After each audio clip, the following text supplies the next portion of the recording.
आखिर अमेरिका ने इजराइल को फंसा ही दिया है। 3 परमाणु ठिकानों पर जो अमेरिका ने हमला किया है, उसके बाद ईरान जो है वो लगातार तबाही मचा रहा है। इजराइल की राजधानी तेल अवीव, उसके बाद यरूशलेम, हाइफा, इन तमाम शहरों पर और इनफैक्ट पूरे इजराइल में सायरन बज रहे हैं। इसका मतलब है कि अब ईरान ने तय कर लिया है कि वो इजराइल को अब छोड़ेगा नहीं। तो सोचिए, दुनिया के नक्शे से इजराइल खत्म हो जाएगा। ये जो बात ईरान ने कहा था, अब वो इसको कंप्लीट करने वाला है। लेकिन क्या सबसे बड़ा सवाल है, क्या ईरान अमेरिका पर हमला कर पाएगा?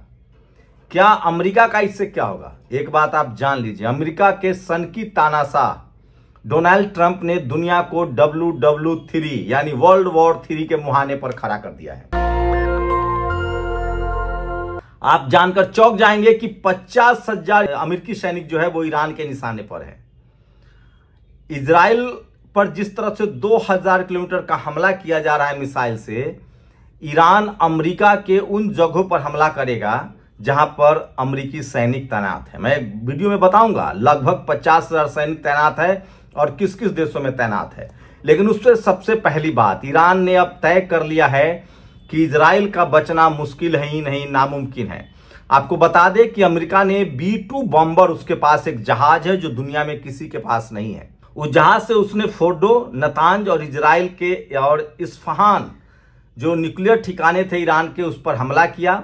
ईरान ने कहा है कि इन शहरों को तो नुकसान हुआ है, लेकिन हमारे परमाणु संयंत्र जो है वो सुरक्षित है और वो 90 मीटर डीप है।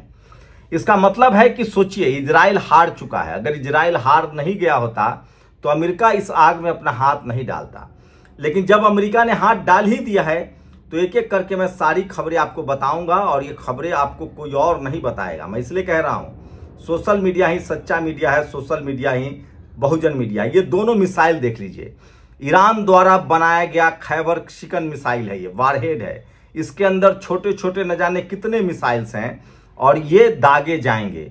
ईरान का ही ये सेजिल मिसाइल है जो लॉन्च किया गया, इसकी मारक क्षमता 2000 तक है। नॉर्थ कोरिया, रूस और चीन जो है वो 18,000 से लेकर 15,000 किलोमीटर तक के बीच उसके पास मारक क्षमता है। फिलहाल इजराइल की कोशिश है कि वो सबसे पहले उन ठिकानों पर हमला करेगा जिन ठिकानों पर मिडिल ईस्ट में खासकर अमेरिका के सैनिक हैं, और यहां से उसको भगाएगा, और उसको भागना पड़ेगा। वो मैं एक एक करके बताऊंगा। सोचिए, तो मेडिटरेनियन सी में लेबनान के पास 6000 अमेरिकी सैनिक है, इजिप्ट में 426 है, इजराइल में 100 है, उसके बाद बता दें सीरिया में 900 है, तुर्की में 1700 है, कुवैत में 10,000, ये सब अमेरिका के दलाल थे अब तक, गल्फ में 500 है, UAE में 5000 है, कतर में 10,000 सैनिक है, बहरीन में 4700 सैनिक है, जॉर्डन में 3000 सैनिक है, सऊदी अरबिया में 2000 सैनिक है, यमन में नहीं है सैनिक, क्योंकि यमन ने साफ साफ कहा है कि वो अब अमेरिका के जहाजों पर हमला करेगा। अरेबियन सी में उसके 1000 सैनिक है, टोटल 51,000 के करीब सैनिक है, और इन सैनिकों पर अब ईरान हमला करेगा। वहीं रूस को रास्ता मिल गया है, अब रूस हथियारों की सप्लाई करेगा। युद्ध लंबा चलेगा, लेकिन इस युद्ध में सबसे बड़ा जो नुकसान होना है वो इजराइल का होगा। इजराइल में चारों तरफ सायरन बज रहा है, पूरे देश को इमरजेंसी मोड पर रखा गया है। ट्रंप बहुत ही शातिर है, वो अब इजराइल की तरफ से लड़ने तो नहीं आएगा। उसने दुनिया को जो संकेत देना था, संकेत दे दिया कि हम सुपर पावर हैं, हमारे पास बॉम्बर 2 जैसे विमान हैं, और हम दुनिया के किसी भी हिस्से में भी बम गिरा सकते हैं। ये बात सही है, लेकिन सवाल है कि ईरान के जिस तरह से खामेनी ने कहा है कि हम इसका बदला लेंगे, और युद्ध अब शुरू हुआ है। अगर हथियारों की बात करें तो ईरान के पास भी ऐसे हथियार हैं जिनकी मारक क्षमता किसी से छुपी हुई नहीं है, और इन मारक क्षमताओं का जो असर है वो सीधा सीधा दिखने लगा है। और इन तमाम आपको मिसाइल बता रहे हैं, 15,000 से लेकर 18,000 तक की उसकी क्षमता है, और धीरे धीरे ही सही अमेरिका में जो मिडिल ईस्ट में जो लोग हैं उस पर वो हमला करेगा। अमेरिकी राष्ट्रपति ट्रंप ने कहा है कि अगर ईरान नहीं झुकता है तो और हमले करेंगे। ये उसके गिदर भभकी है, वो समझने वाला नहीं है। और 36 जो अरब देश हैं वहां पर जो उसके विमान खड़े हैं वो उस पर हमला करेगा। और बड़ा अपडेट है, नॉर्थ कोरिया ने ईरान को एटमी हथियार देने की पेशकश की है। उधर ईरान ने साफ कर दिया है कि अमेरिका के मददगार देशों के जहाज हार्मुज से होकर नहीं गुजरेगा। इसका मतलब अब तेल महंगा हो जाएगा। खामनेई के सलाहकारों ने उन्हें मिडिल ईस्ट में अमेरिकी जंगी जहाजों पर हाइपरसोनिक मिसाइल दागने की सलाह दी है।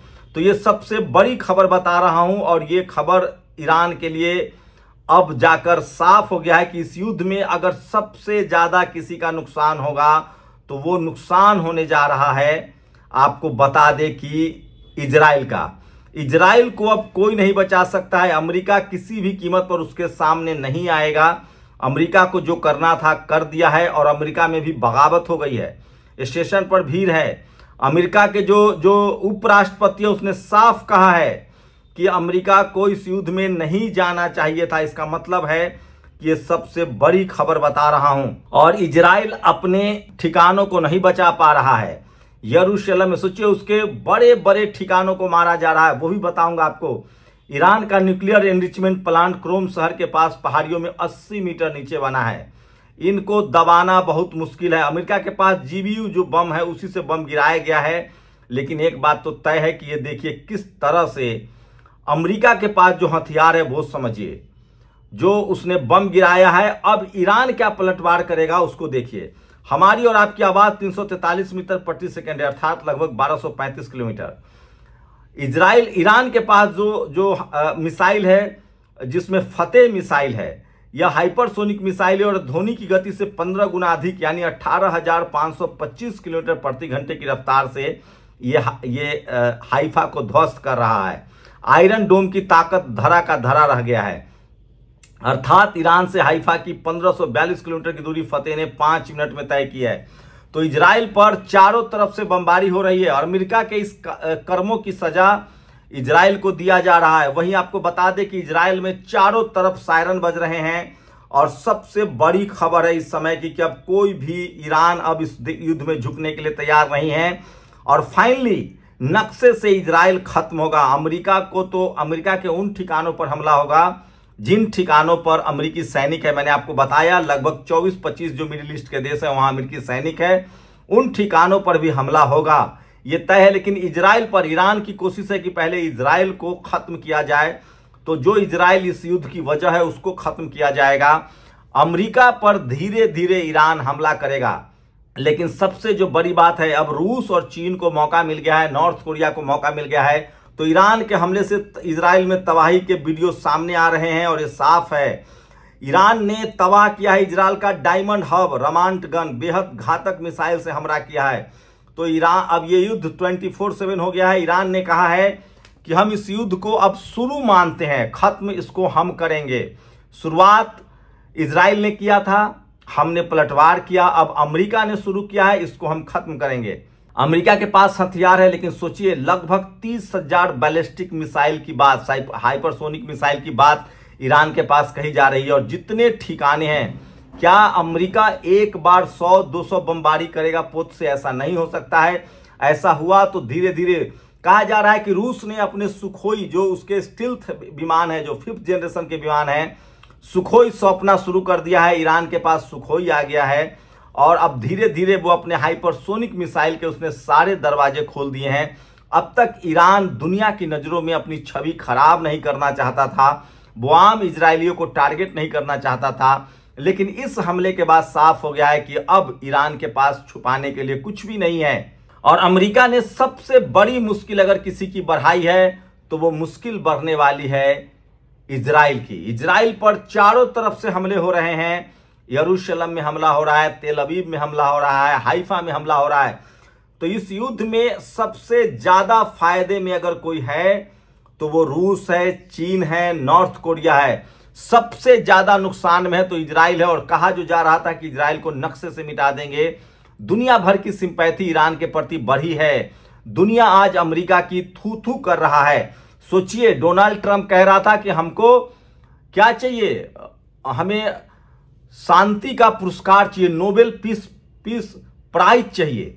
इसके लिए रिकमेंड किसने किया? पाकिस्तान ने रिकमेंड किया है। सोचिए, अगर मुस्लिम देशों की बात करें तो सिर्फ पाकिस्तान खुलकर अमेरिका और इजराइल के साथ दिख रहा है। कोई भी मिडिल ईस्ट का देश खुलकर अब ईरान के खिलाफ नहीं है। वो अमेरिका की इस कार्रवाई की निंदा कर रहे हैं और दुनिया भर में ईरान के प्रति सहानुभूति बढ़ी है। और सबसे बड़ी बात है कि अब इजराइल को कौन बचाएगा।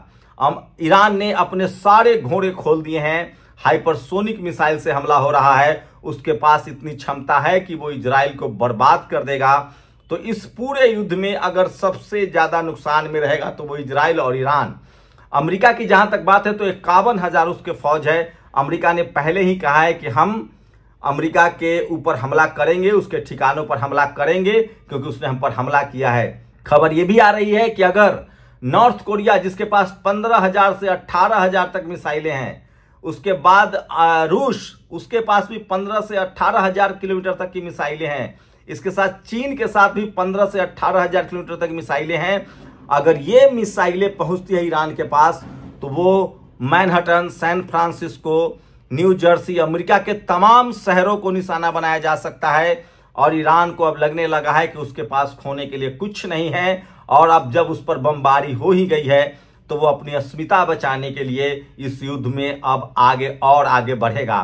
अगर फिलहाल ये तय नहीं है कि ईरान अमेरिका पर हमला करेगा या नहीं, लेकिन इजराइल की बर्बादी शुरू हो गई है। इस समय की सबसे बड़ी अपडेट है। दिन भर हमारे साथ जुड़े रहिए। नेशनल दस्तक पर हर बड़ा अपडेट आपको देता रहूंगा, जो मनुवादी मीडिया, गोदी मीडिया और भक्त आपको नहीं दिखाएंगे। दस्तक की आपसे गुजारिश है कि अगर इसको बचाना चाहते हैं तो नेशनल दस्तक को सब्सक्राइब करने के लिए रेड कलर के सब्सक्राइब बटन को दबाएं, फिर बेल आइकन की घंटी दबाएं। नेशनल दस्तक को बचाने के लिए बहुत जरूरी है कि हर खबर को शेयर करें, लाइक करें, कमेंट जरूर करें।